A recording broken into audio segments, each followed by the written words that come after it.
Welcome back to the McCoy Leadership Podcast, elevating your impact through valuable insights and conversations about leadership.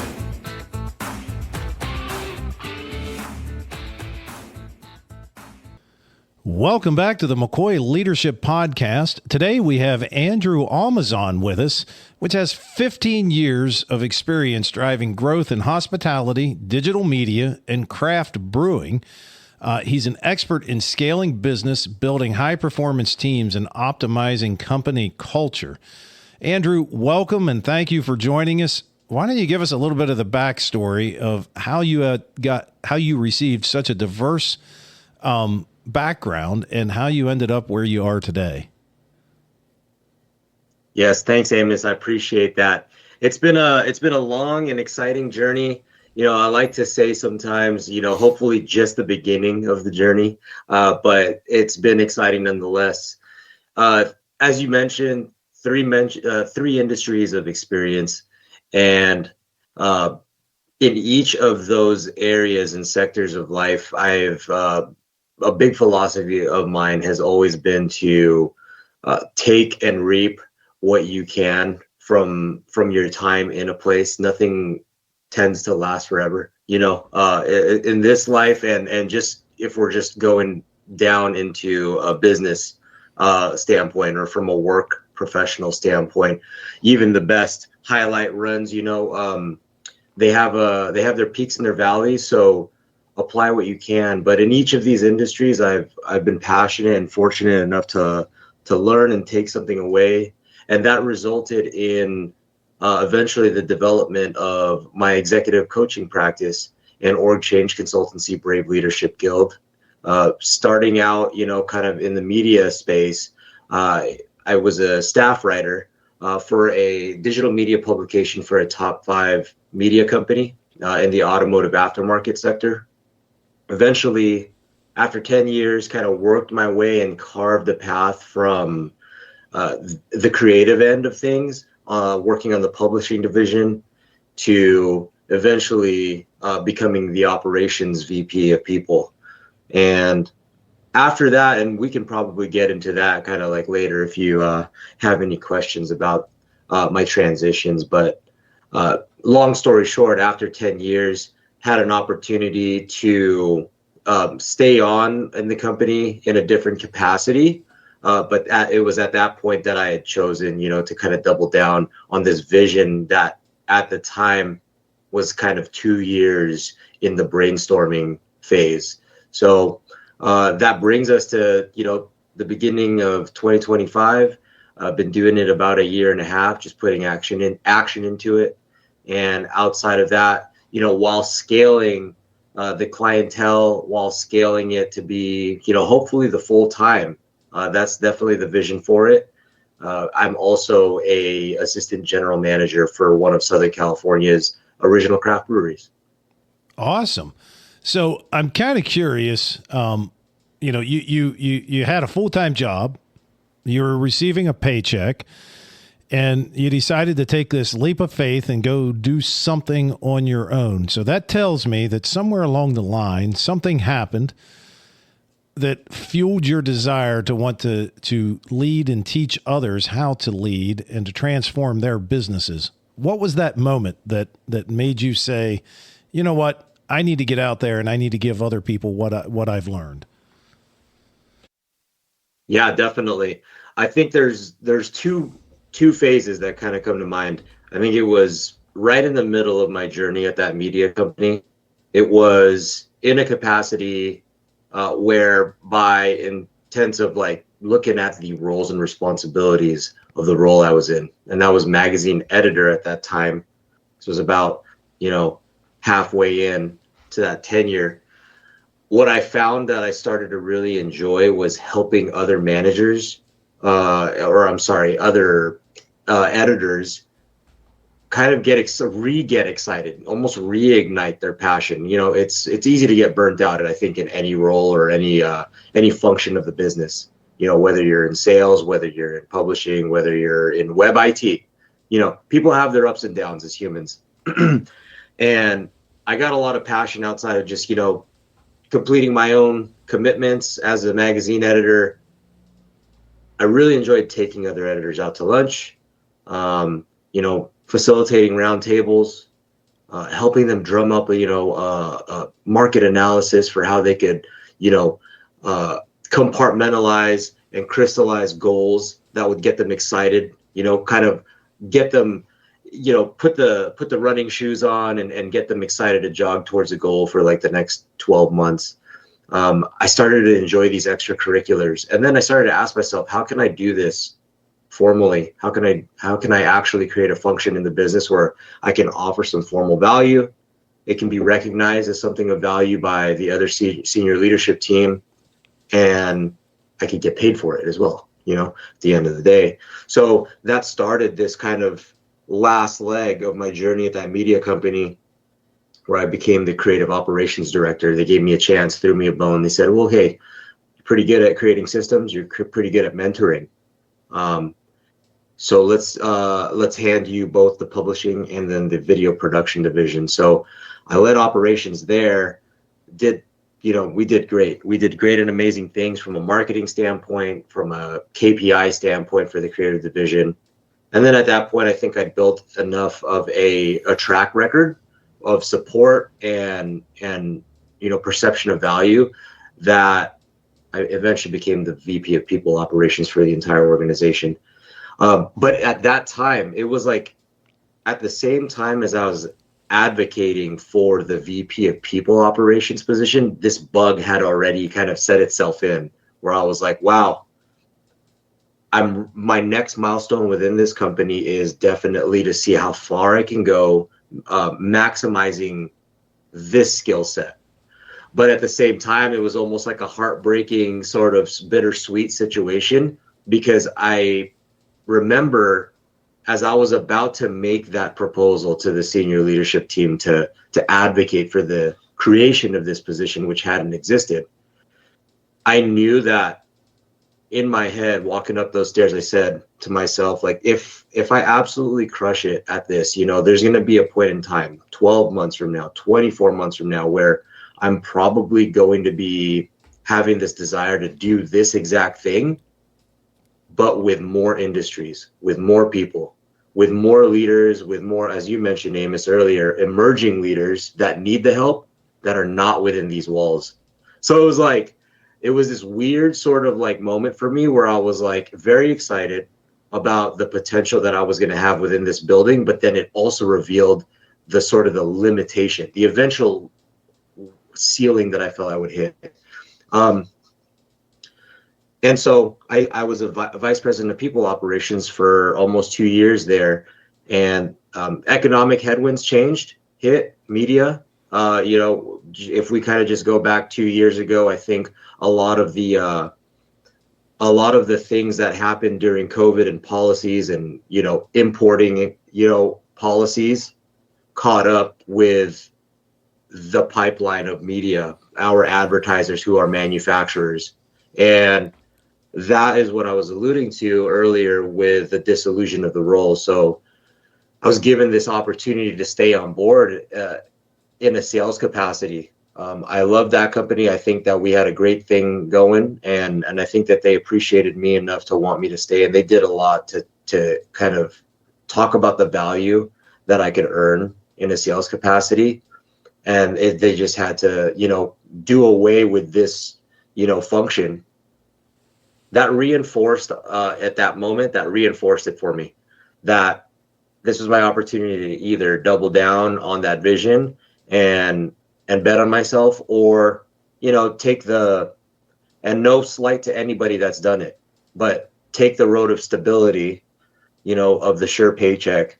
And I'm happy to say, for better or for worse, I took the road. I bet on myself. I think it's hurting a little. The bank account is definitely lighter than what I think, as a sales capacity. But in the long term, I think when I'm on my deathbed, I'll be able to, look back and be proud of that choice.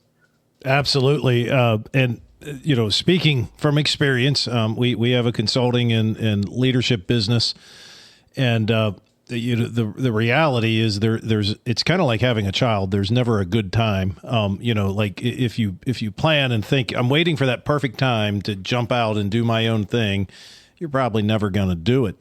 And there's such a great feeling, I think, around understanding that no matter what, if you're within four walls of an organization that you don't own, there probably are going to be limiting factors. Now, at the same time, running your own business isn't for everybody, right? I mean, we need everybody to be there, but, speaking from, many years of being an executive, we're very happy to know that there are people out there that have skill sets like yours and like mine as well. Now, one thing I was curious about, since you did spend so much time in digital media, what is your collegiate background? Did you go to school for digital media, or, I'm just curious about that. I went to school for English. So I got my bachelor's in English with a minor in comparative world literature. And then after about a decade from that, I got my master's of science in management and leadership organization. Okay, awesome. Yeah. And the reason that I ask that was I think it's so important to point out. You started in hospitality, went on to digital media. Now you're involved with your own business and craft brewing. We could draw lines, but those businesses are not directly related. And as you have continued to climb the ladder, it's maybe even been, and I'm not suggesting that what you learned in college wasn't all good information, but what I'm encouraging young listeners that sometimes I feel like we pigeonhole ourselves into, all right, I have a bachelor's in English. I need to be an English teacher, or I need to be this. And we can use those skills, throughout our career. And that was why I was kind of drawing that point there.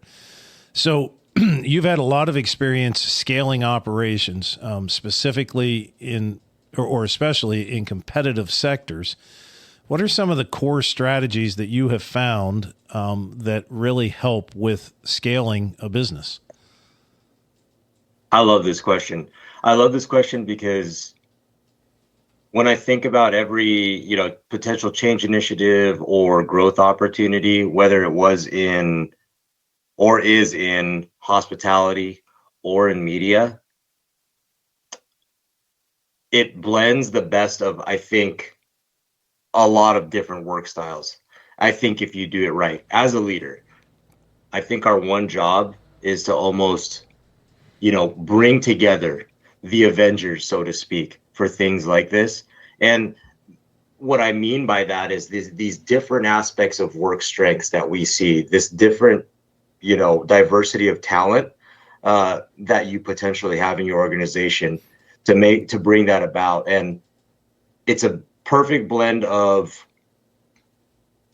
acumen with analytics, like we were talking about analytics earlier, Amos, and also having an innovative and creative spirit in your problem solving. So I think sometimes that's one person that has multiple strengths, but for me, it's about leading people and putting together a team who can look at a problem or create a grand vision and understand and respect the fact that to do a good job, to execute it at a high level, it's not just being able to, crush the P&L with financial acumen. Yep. It's how do you sales project using smart data points, trusting your instinct a little bit, understanding economic trends, but then also being a great facilitator in the room of your people. And I'm not going to say dumbing it down, but I'm going to actually say, making it more compelling for the people in a way for it to make sense and for them to care about it. And then how good are we at drawing creative problem solving solutions to get us to those bottom line or those objective goals. So for me, I think that's my long-winded way of saying, I think it takes a great balance of art and commerce to get the job done. And I think that transcends any industry. You could be in construction. I think if you approach, art and innovation with a little bit of acumen, you're going to get some great results, as if you're in a media company or, you had to improve sales within a restaurant. So you're suggesting that, one, the people we pick for the team make a difference, and two, just by coming up with a sales goal or a bottom line financial goal, that we're going to have, $100,000 additional in net profit this year. You can hit that $100,000, but still be running your business terribly and have all kinds of problems. So, but thinking specifically about those people, how important, as you're scaling, I would assume you would also be adding positions, possibly. How important is it that you find the right people, as Jim Collins said, from good to great, get the right people on the bus? How important is that part of scaling? I think initiatives don't leave the ground if you can't get that part right. If you don't have that as a fundamental strength and skill set as the hiring executive, as one of the executives of a senior leadership team responsible for recruitment, you're going to have a very hard time. You're probably going to be great about coming up with ideas in the boardroom, but execution is probably going to be a little lackluster, in my opinion, for sure. Because at the end of the day, it's our workforce. Our workforce is carrying out and executing a brunt of the initiative. And that just inspires a quick thought. One thing that does tend to come up, in my experience, working with line managers, working with executives, both as a full-time employee and in a coaching and consulting sort of situation, is a lot of people have that challenge where the ideation is excellent, and then they'll look around them, and then they share with me some of their frustrations over a virtual coffee or something. It's like, I come up with these great ideas and they're so confident in what it will do, and hearing the idea, I share that sentiment too. I'm like, that is a really good idea. That'll do it. If I was on your team in a full-time capacity, that would really do something great for your business. But the problem they face is they look around and they're trying to get everyone to move. They're trying to lead their horses to water, so to speak, to execute on this initiative. And that's their biggest chief complaint, is like, I have these great ideas, and then they expect the greatness of the idea to be what moves their people to action. And what you tend to hear then, when you start, maybe if you have that great fortune as a coach or a consultant to be allowed by your primary client to interview key stakeholders who are going to be a part of this change initiative, start asking them, just kind of taking their temperament about, the environment. Sometimes, some of the feedback I've heard is, man, he's a great, or she's a great visionary. A lot of ideas, but just a little overwhelming. Yep. A little overwhelming, or I feel like I've never really given the room or the canvas to put a little bit of my own solutions. I feel like I have some good ideas. Whenever we get in meetings, I kind of get snuffed in the all hands meetings. So it doesn't even come back to that individual's ability to create a great vision. It's how well are you leading and stewarding these people to accept, adopt, and get excited about the change. It's interesting because I have found, I think it all comes back to differentiating between communication and connection. Many times the leader at the top, for one example, maybe they have an idea and they go to their board of directors. They have a board of directors and they sit down with them, and they can't get that vision that's in their mind across to the board of directors. Let's say they get it across, or the board of directors approves whatever this initiative it is. Then the next step is getting that vision to the people that execute it, to what you just talked about. And so what I coach people on is that the vision to the board needs to be overarching and at 60,000 feet or at least 30,000 feet, but it also needs to be put into a context that they can see it, they can taste it, they can feel it, they understand what the objective is. You can't take that same goal and go down to the guy that is on the line manufacturing the craft brew beer and give it to him exactly the same way. You need to give it to him in a way that he can see how it impacts what he does and how that impacts the overarching goal so that everybody understands how they fit. But the biggest piece of that is just connecting. You know, you're never going to connect with people over data. Now, telling a story or getting them to see a vision, you can then connect with them. But I think that all comes back to just that difference between communication and connecting. You know, I've used the example many times of, you know, the Friday afternoon at noon email that goes out in a corporate environment. Nobody reads that email because it's Friday afternoon at noon. They're just thinking about getting to the weekend. Right. And, you know, that is not, although it is by definition communication, it is in no way, shape, or form going to connect with anybody. You know, getting up and taking a walk Friday afternoon at noon and talking to every one of the people that you want to get that message to, that is going to be a start to connecting. So I find that fascinating and see it in all aspects, even down to hiring people. You know, if you can't make a connection in that initial interview, you know, session, how in the world are you going to make a connection at a later point in time?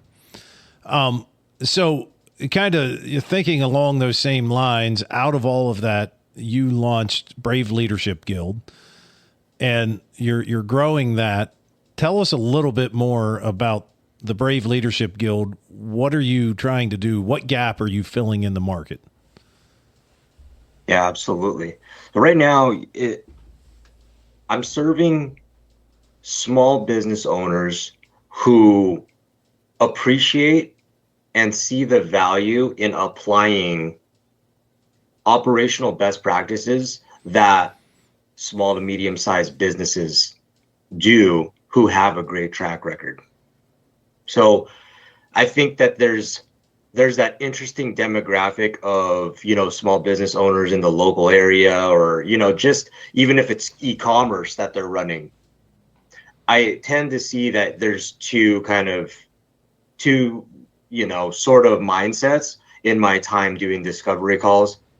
There's the people that have the resources, the vision to do it, and then they're just happy to kind of plug along, and they're happy to not have anybody other than themselves accountable for the outcomes, and they're just kind of trying to figure it out as they go, and they're happy about that. But then there's a different group of people, and this is the group of owners that I tend to work with, they were high-level individual contributors that also took a chance on themselves, betted on themselves. They're in the service provider industry. Like, I have these clients right now who are awesome. Then they've become the barometer for me personally about what I need to look for now and moving forward when I'm doing discoveries. Because if people don't have some of these X factor traits which it's the same thing that you were talking about with recruitment. I think as a good coach and a good consultant, we need to be good at recruiting our clients as well, because we can have the challenge of, you know, over accepting, you know, potential clientele. Yes. You know, and sometimes, you know, in the media industry, we talked about it a lot. Sometimes you have to fire your client. It goes that way as well. But they were previously in the healthcare industry. They had a solution that they wanted to provide and went into business for themselves. And you would not believe it. Like, they run their business as small business owners in the first 2 years of business better than some senior leadership team companies that I've had, you know, experience of being a part of for larger companies. Just their ability to balance giving initiatives a chance, you know, running tests and being disciplined about not pivoting too fast, you know, committing to a timeline and then making a strong executive decision about what they're going to do.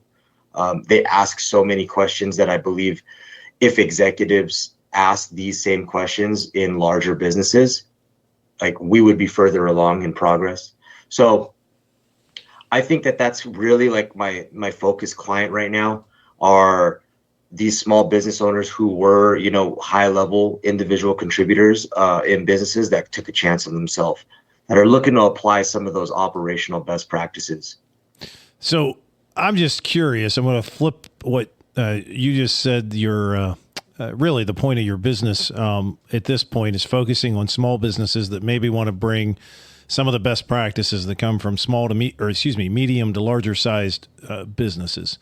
So by henceforth, you're saying that there are lots of things to learn from some of the medium to, and larger sized businesses that we can apply on a small business level. From your experience so far, what would you take the other way if you went to a Fortune 500? What would you take to them to say, here's something that small business does that maybe you can learn from? I love that.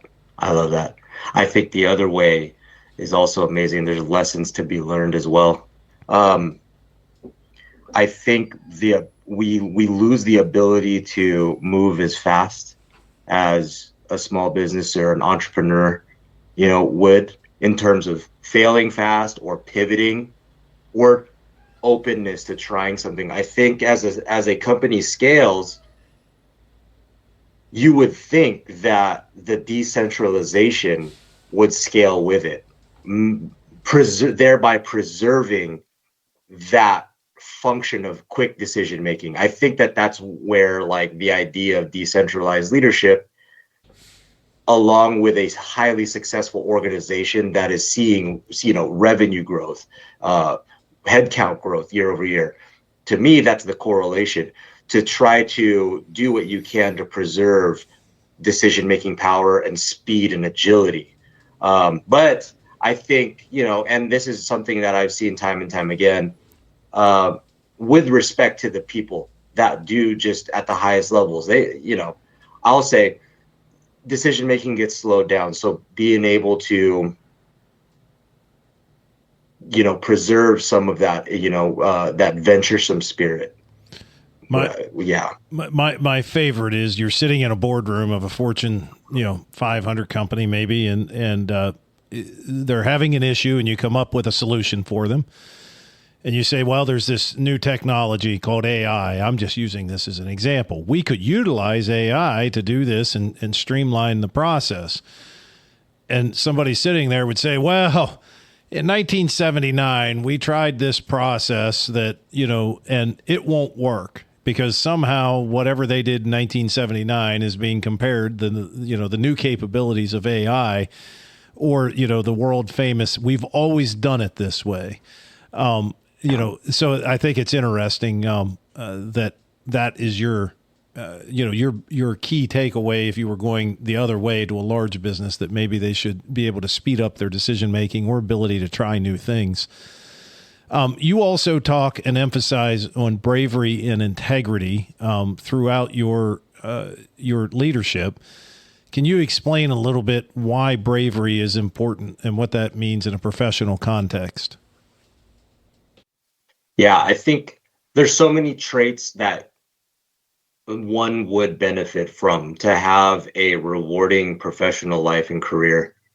For me, those two hand in hand, I think, one, they speak to, I think, just like my life experience in terms of what's resonated and what's gotten great outcomes. If arguably leadership and the leadership journey is one of the loneliest journeys that a professional can choose to take on. And I want to clarify why I believe that is at the end of the day, if you're a good leader, you're spending your time looking out into the world and looking out into your people, looking out at your stakeholders that you're serving. But very rarely do you, is there someone on the other end doing that for you? So you reach a place in your organization, even if you're a small business owner, where you're doing everything in your power to get a successful outcome. No one's really sitting there saying really good job, really great decision, courageous decision. That's gonna future-proof your business.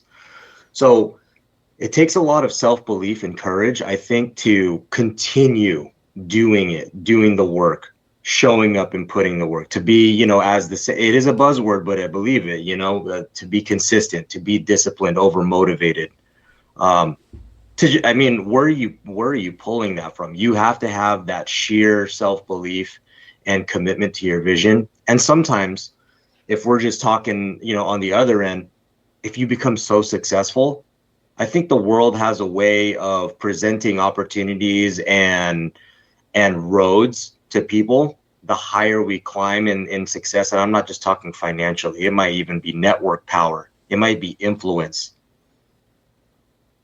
It's like the human condition, right? And our ego and our ambition has that way of kind of blurring things sometimes. So for me, showing up with bravery, is an anchor, but the integrity aspect of it is a reminder that you will be successful. But along with that, on that journey is going to be some dangerous things that can potentially come up, never lose kind of that moral compass.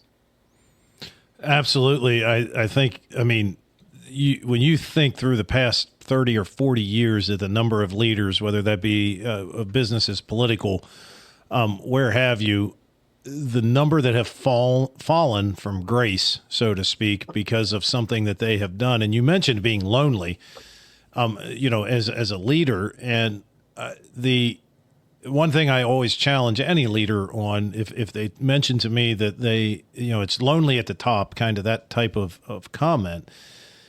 If you're lonely, who are you leading? At the end of the day, if you're a leader, you're with some group of people, so you shouldn't be. Now, if you're starting your own business or you're doing something of that nature, we're in the process right now. I have put together, or am putting together, a board of directors, completely volunteer, out of people and experts and folks that I know that are willing, for my own business. Because there's no reason that you can't go out and look for people. Even if you're a solopreneur, you can still go out and look for people that might be willing to sit once a month for an hour and talk about your business and help you with that. So it does not have to be lonely is my only challenge to anybody that does feel that way. So one thing I definitely wanted to touch on was, as well, because it's everywhere we turn today. I use it on a daily basis, and that's AI. What do you see? You were an editor. Is AI going to put editors out of business? But I'm really curious, what role does technology like AI play in streamlining operations? And secondarily, if you are utilizing that, how do you think we maintain human-centered leadership around that?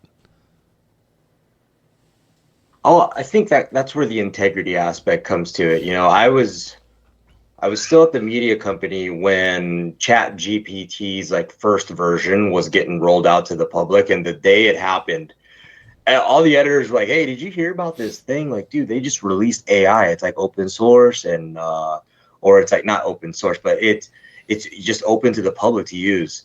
And it was this big thing where people were trying to prompt it in its first version, and then editors, I think, were already onto it. They were like, "Oh, dude, this thing can write articles for you."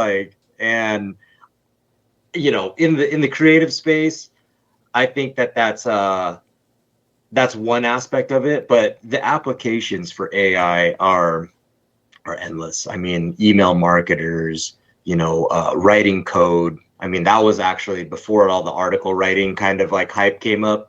That's the big sector, or big function of business that was really stoked. They were like, "Man, this thing just spits out code and you can design entire, widgets by just prompting it." So I'm just kind of throwing out all these different things that I remember from that time, 2 years ago. But that's just a quick example of some of the opportunities. I think the important thing that we have to remember to do in this early stage of AI becoming public use is weave integrity into what you do. There's best practices. We learn about, citing people's work, giving credit where credit is due. And part of that to me is also qualifying that. If you're making a big decision and you use a little bit of I mean, it's in your best interest to be candid, I think, with your stakeholders. Hey guys, just came up with this, this sales projection. Here's 3 scenarios for next year. Here's our Godzilla scenario, here's our optimistic, and then kind of just, our pessimistic. I want to be frank though, prompted this a little bit with AI, but I qualified it. I refined it with what we know, what we've talked about, being experts in this industry.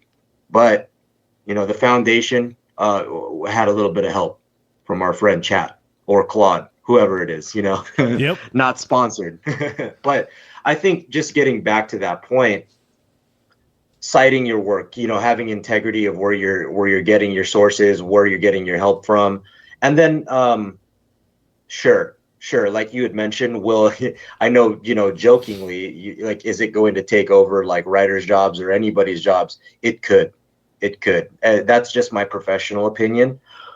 But my leadership coaching response to anybody who has that fear is you're focusing on something that hasn't happened yet. And there's way too many factors that are there. There are a lot of circumstances and factors that will happen between now and then that are yet to be written.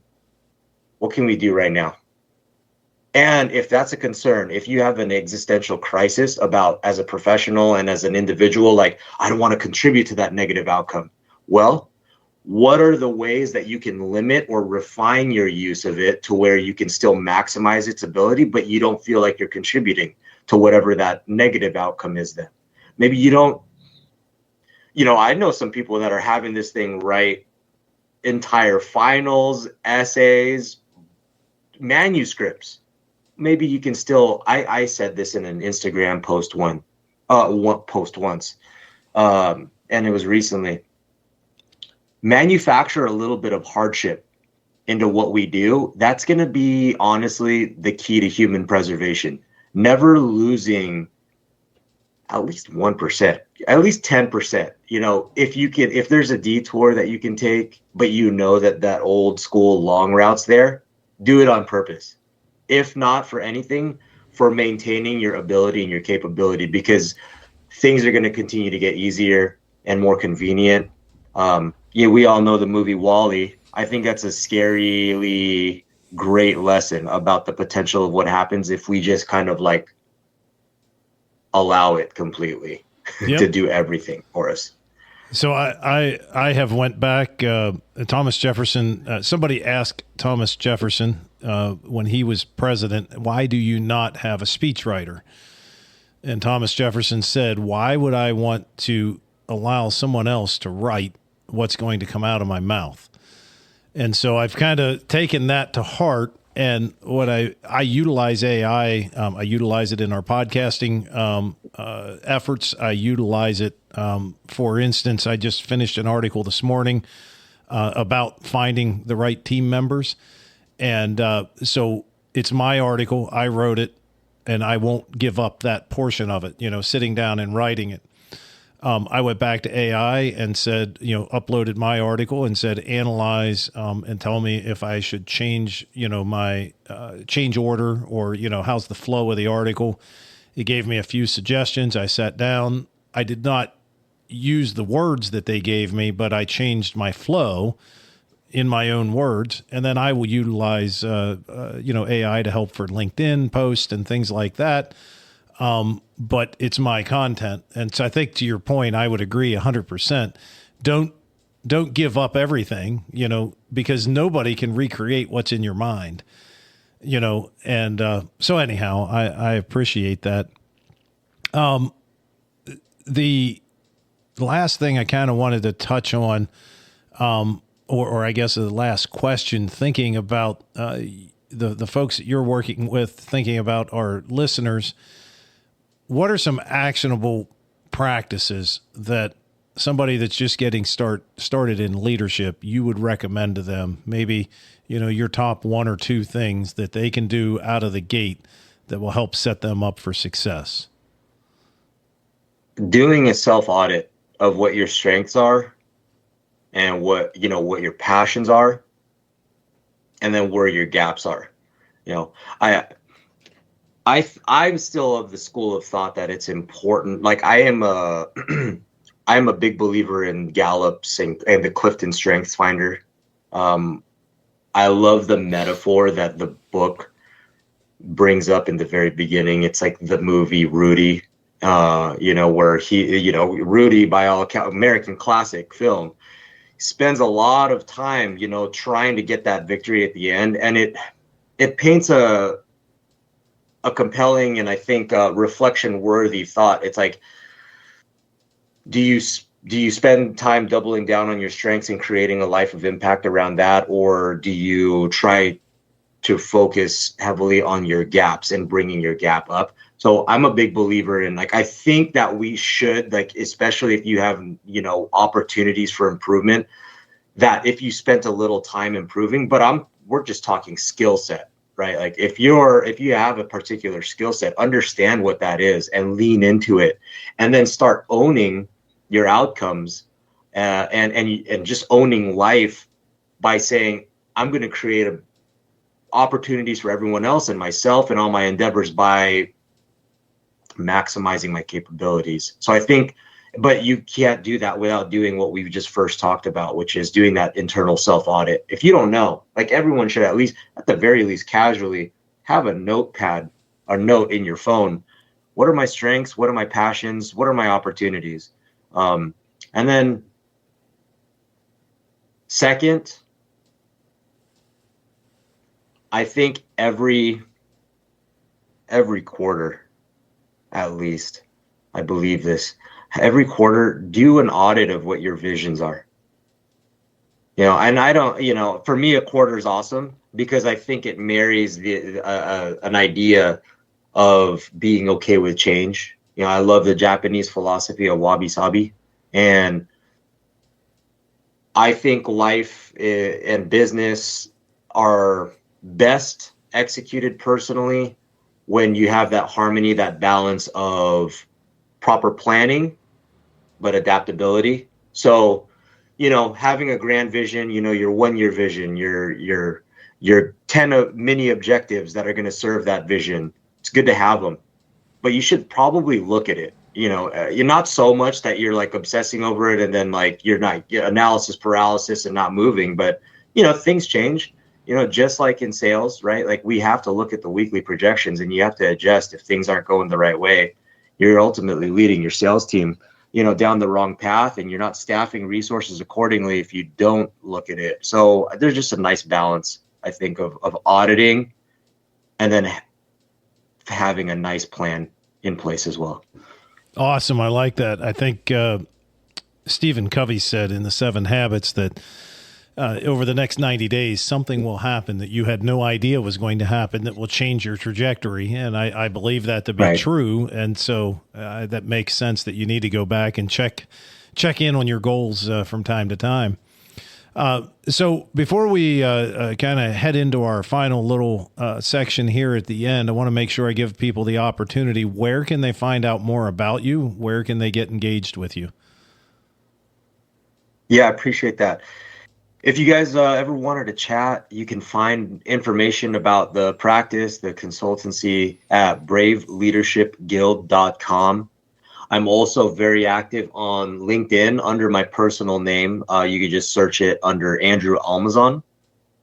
And lastly, on Instagram as well, at instagram.com/Brave Leadership Guild.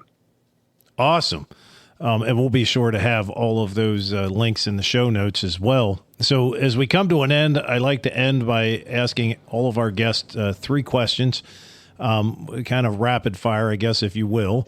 The first question is, if we could magically get all the school administrators from across the world sitting in front of us in one room, and you had an opportunity to give them one piece of advice of something that they should be including in a student's career so that maybe we end up with better leaders in the futures, what would that one piece of advice be? I would teach kids, teach them the art of gaining buy-in. Awesome. Teaching the art of teaching the art of gaining buy-in on any initiative. I think that being able to, we talked about this earlier, taking an idea and then packaging it and refining that delivery based on the stakeholder receiving it. That message might be different for the board of directors versus the people on the line. Absolutely, I like it. Second question: throughout your career, what is your go-to book that you've continually went back to and gained good insight out of? Oh man, if it's acceptable, Amos, I'd love to provide two real quick, and it's Be Excellent at Anything, as well as Fierce Conversations by Susan Scott. Awesome. Those two served me well. Awesome. And the last question is, in all the technology, software, and things that are available to us today, what is your favorite piece of technology that you find useful today? I think Google's suite of software has stood the test of time for me as a people operations and even an assistant GM these days, as well as coaching. Everything you got that you need is in there. Awesome. Well, Andrew, thank you so much for joining us today. I had a lot of fun in the conversation. Hopefully, maybe we can have you back on in the future, but thank you for joining us. Thank you, Amos. I appreciate the time and hope everybody has an amazing week. Awesome. And for our listeners, if you've enjoyed this episode, don't forget to check out our past episodes. Don't forget to follow us on whatever platform you're listening so you get alerts when the new episodes come out.